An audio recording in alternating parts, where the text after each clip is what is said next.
been talking about a lot of quite serious discussion today, and I thought probably it's time we talk about something a lot more lively and light-hearted, panda. And actually, panda has traditionally been a very important, diplomatic, symbol for China and different countries. And probably since the PRC was founded in 1949, there are only 42 pandas loaned to 12 countries in the world, and Britain is one of them. Mm-hmm. And I was reading an article from the Scotsman, and basically said how Scotland landed the giant panda. They give a very big mention of you and contribute to you as the gentleman who actually played a very important role in helping Edinburgh Zoo landed the 2 giant pandas from China. Is that true? I was one of the team that helped to achieve that. Yeah. And it was a very interesting series of discussions, because, as you quite rightly say, the panda is a symbol of China. So to actually be allowed to host pandas in Edinburgh for 10 years is a major achievement. But again, it was the start of the initiative was really around conservation of pandas, conservation of endangered species. And in our collection in Edinburgh, I think some 96 of the 130 something species that we have are endangered species. And we do a lot of research, we do a lot of investment into the habitat to actually maintain animals in their environment, and we do a huge amount around education. So for us, actually hosting Tian and Yangguan is a tremendous privilege. But it was really the thrust of the proposal was really about science and conservation.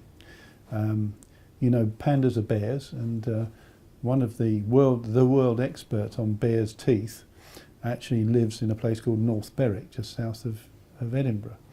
And a lot of research into panda conservation has been instigated in Scottish education, in Scottish universities. So it wasn't that surprising.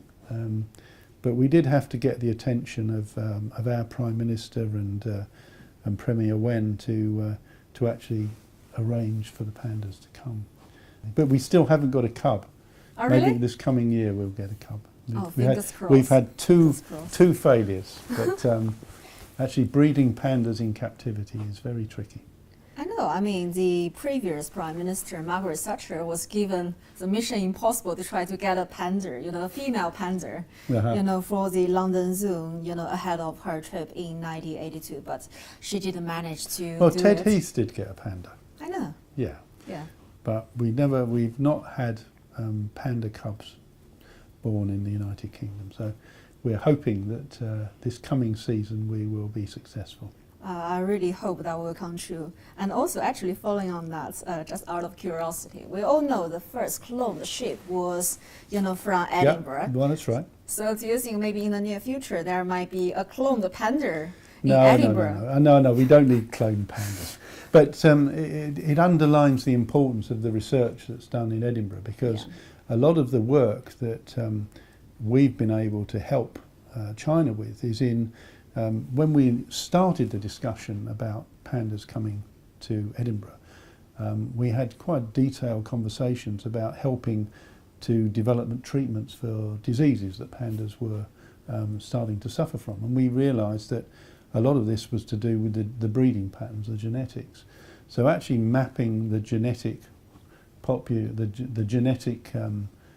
code for every one of the pandas that's in captivity. Right? We've got about 300, something like 320 or so, I'll give you the correct figure, in captivity. And actually which panda you breed with which panda actually dictates how healthy they are and all these things. So as well as being able to help with the actual problems with health, diseases, we were able to help in the mapping of the genes so that we can avoid the problems. So we So it's all about science and actually trying to look after a very, very precious animal. Very, yeah. Have you been to Edinburgh to see them? I've been to Edinburgh many times, but I haven't seen them. That's terrible. You must come and see the pandas. I'll definitely come next Yeah, time. they're beautiful. I know, they're so adorable. Yeah, yeah. A lot of Chinese friends say that they've come to Edinburgh and they've seen the pandas and they've not seen them in China. So. Oh, really? Yeah. That's interesting.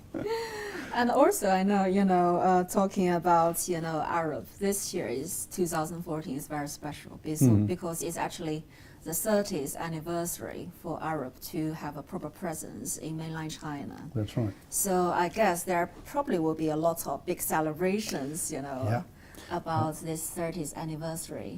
Yeah, well we've, it's actually 30 years since we set up our wholly owned foreign enterprise, WFOE, in Shanghai. We were actually working in China for more than 5 years before that. But you're quite right, it is a landmark event.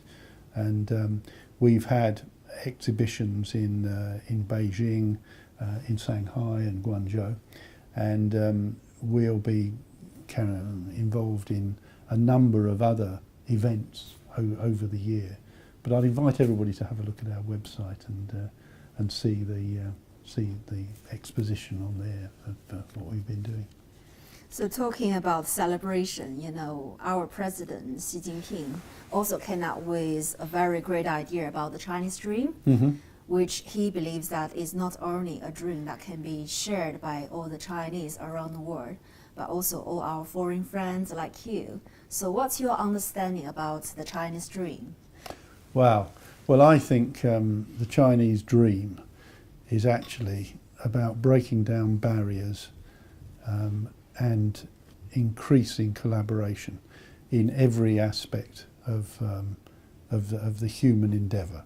So whether it's cultural exchange, it's business exchange, it's collaboration in research to actually alleviate some of the horrendous problems that we have in the world, whether it's Ebola or whatever. If we work together, then we can actually get these things sorted out.